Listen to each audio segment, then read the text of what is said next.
Hello, this is Shirin Khan, your English instructor. Welcome to my channel English Connect, where we learn anything and everything about English. Today's topic, Father Returning Home Part 2, Brainstorming and Marginal Questions.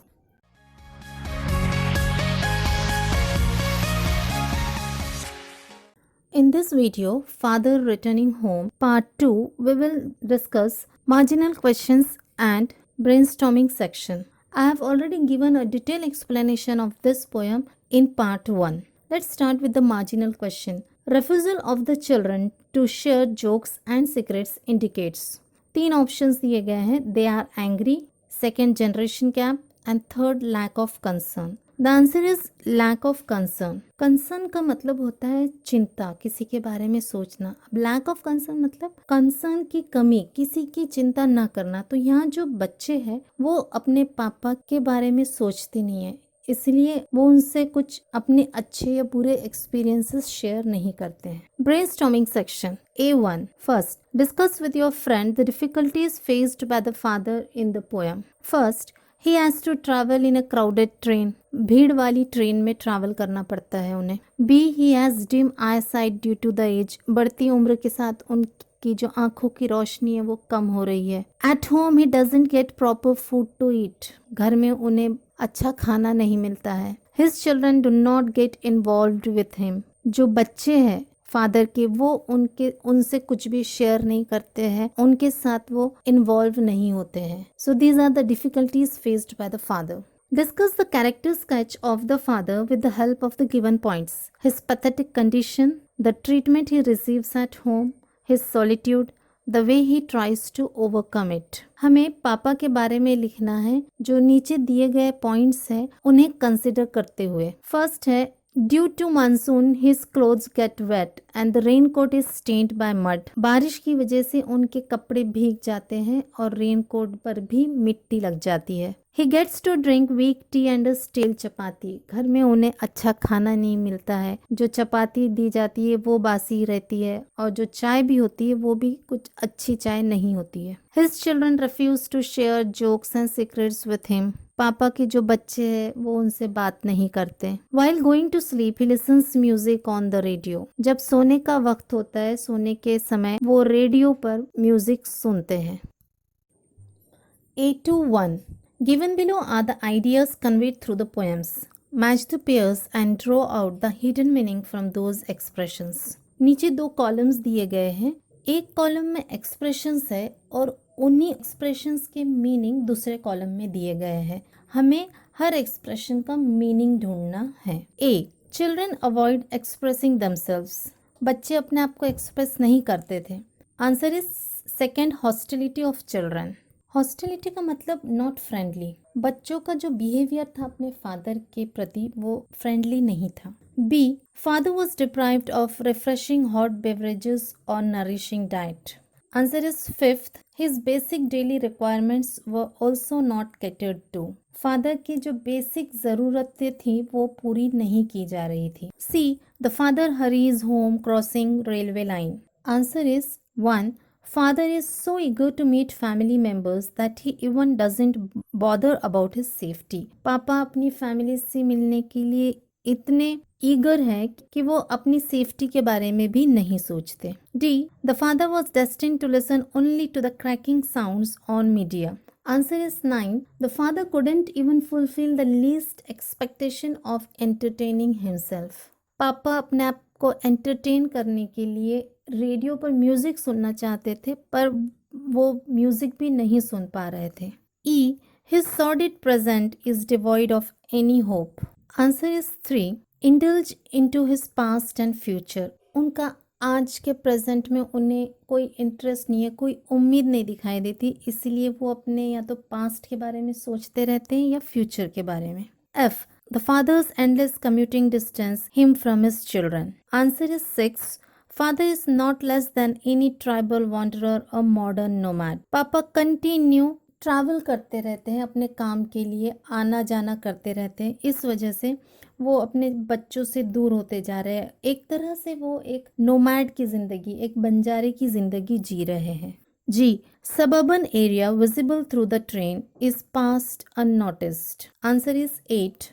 Because there is hardly anything enchanting, interesting in the monotonous routine journey to look out of the window. जब train गुजरती है तो suburban areas आते हैं पर पापा उसमें interested नहीं है।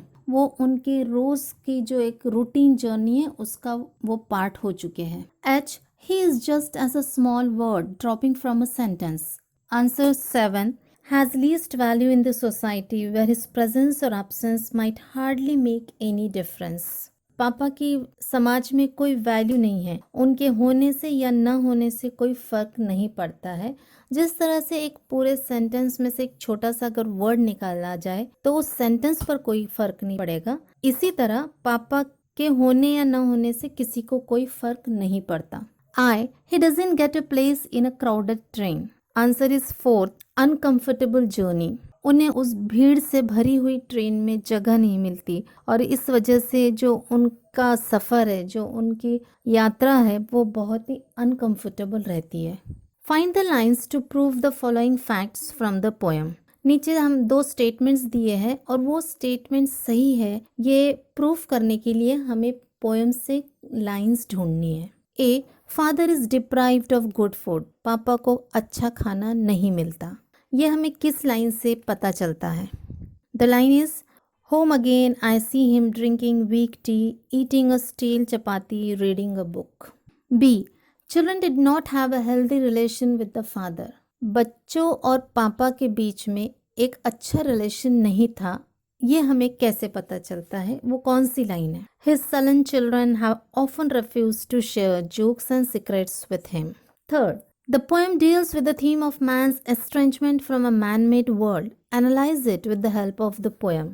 Estrangement का मतलब होता है दूरी, separation. तो इंसान की बनी हुई दुनिया से ही अलग हो गया है। ये इस पोएम की थीम है और हमें इस पोएम की मदद से उसे प्रूव करना है।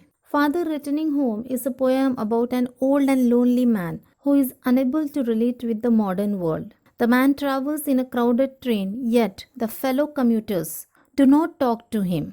He returns home to experience the alienation and neglect from his family members. No one communicates with him. As a result, he gets lost in his own world. यहाँ पर इस पोएम में हमें 2 सीन्स बताए गए हैं। एक सीन है क्राउडेड ट्रेन का, जहाँ पर लोग तो बहुत है लेकिन कोई आपस में बात नहीं कर रहा है, सभी साइलेंट है और न ही कोई इस बूढ़े इंसान से बात कर रहा है। सो इंसानों के रहते हुए भी सब अकेले हैं। दूसरा सीन है घर का। जब ये फादर, ये बूढ़े इंसान अपने घर वापस आते हैं तब भी उन्हें निग्लेक्ट किया जाता है, उन्हें अनदेखा किया जाता है, कोई भी उनसे बात करने तैयार नहीं है और इस वजह से वो अपनी ही दुनिया में खो जाते हैं। The father contemplates about his past and peeps into his future. Give reason. पापा अपने या तो पास्ट के बारे में सोचते रहते हैं या तो फ्यूचर में देखते रहते हैं। ऐसा क्यों? Because the present doesn't excites him. He is alienated from the materialistic world. This neglected man feels lonely and so he creates his own world. पापा का जो प्रेजेंट है उसमें उन्हें इंटरेस्ट नहीं, क्योंकि वो इस दुनिया से अलग हो चुके हैं, कोई उनसे बात नहीं करता और इस वजह से उन्हें बहुत लोनली फील हो रहा है, वो अकेला महसूस करते हैं। And then he creates his own world. वो एक अपनी ही दुनिया बनाते हैं और उसी में रहना चाहते हैं। Thinking about his ancestors and grandchildren is an escape from the miseries of his life. वो अपने पास्ट के बारे में सोचते हैं, अपने पूर्वजों के बारे में सोचते रहते हैं या तो अपने फ्यूचर को देखते हैं।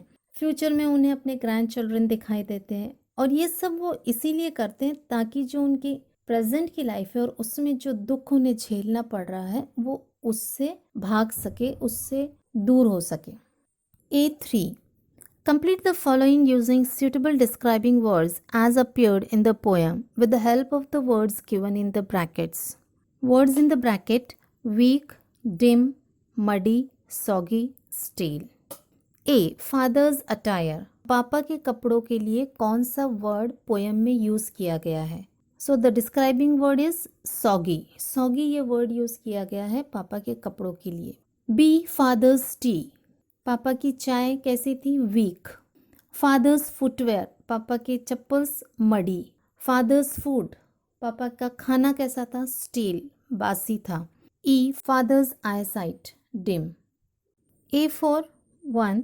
Fade homeward through the humid monsoon night. In the above line, the weather is humid, not the night. The epithet or adjective is transferred from the weather to the night. This figure of speech is transferred epithet. Find out such other expressions from the poem. Poem में एक line आती है, fade homeward through the humid monsoon night. यहाँ पर night को humid कहा गया है, जबकि असल में जो नाइट है वो ह्यूमिड नहीं है, जो वेदर है, जो मौसम है वो ह्यूमिड है. तो ह्यूमिड इस एडजेक्टिव को वेदर के साथ न रखते हुए नाइट की तरफ ट्रांसफर किया गया है, और इसी तरह के फिगर ऑफ स्पीच को कहते हैं ट्रांसफर्ड एपिथेट. तो हमें कुछ और एग्जाम्पल्स देने हैं पोएम से. First is suburb slide past his unseeing eyes. Adjective unseeing is transferred from the person to his eyes. Second example, the cold water running over his brown hands. Adjective brown is transferred from the person to his hands. Second, identify and write the lines from the poem which expresses the following figures of speech. कुछ figures of speech दिए गए हैं हमें poem की lines लिखना है जिसमें ये particular figure of speech use किया गया है. The first is simile.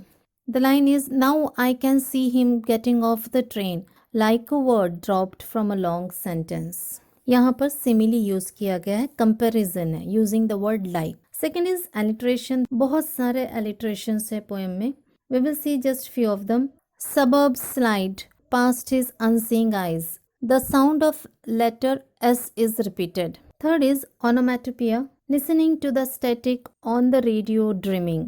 Static जो है ये हमें एक सेंस ऑफ साउंड देता है, इसलिए this is an example of onomatopoeia. We will discuss all the figures of speech in father returning home part 3. Third, I see him drinking weak tea eating a stale chapati. Here stale chapati stands for stale food, non nourishing food और diet, where the part symbolizes the whole, that is food. Guess the name of the figure of speech. यहाँ पर stele चपाती कहा जा रहा है, और ये जो चपाती है ये सिर्फ इसका मतलब चपाती नहीं है, चपाती है पूरे खाने के लिए कि पापा को खाना बासी मिलता था. यहाँ पर फूड का एक पार्ट चपाती सिंबलाइज कर रहा है पूरे फूड को. इस तरह के फिगर ऑफ स्पीच यूज किया जाता है और उसका नाम है सिनगडगी, where the part symbolizes the whole और the whole symbolizes the part. इस पोएम में कुछ और सिनगडगी के एग्जाम्पल्स है. For example greying hair. यहाँ greying hair symbolizes old age. Jokes and secrets symbolize happiness and sorrows of children. Jokes and secrets का मतलब यहाँ है बच्चों के सुख दुख जो वो अपने पापा के साथ शेयर नहीं करते हैं. Appreciation of this poem will be covered in Father Returning Home Part 3. So here we finish all the marginal questions and the questions in the brainstorming section. I hope you understood whatever was explained today. For queries, you can comment in the comment section. Thank you. Keep watching.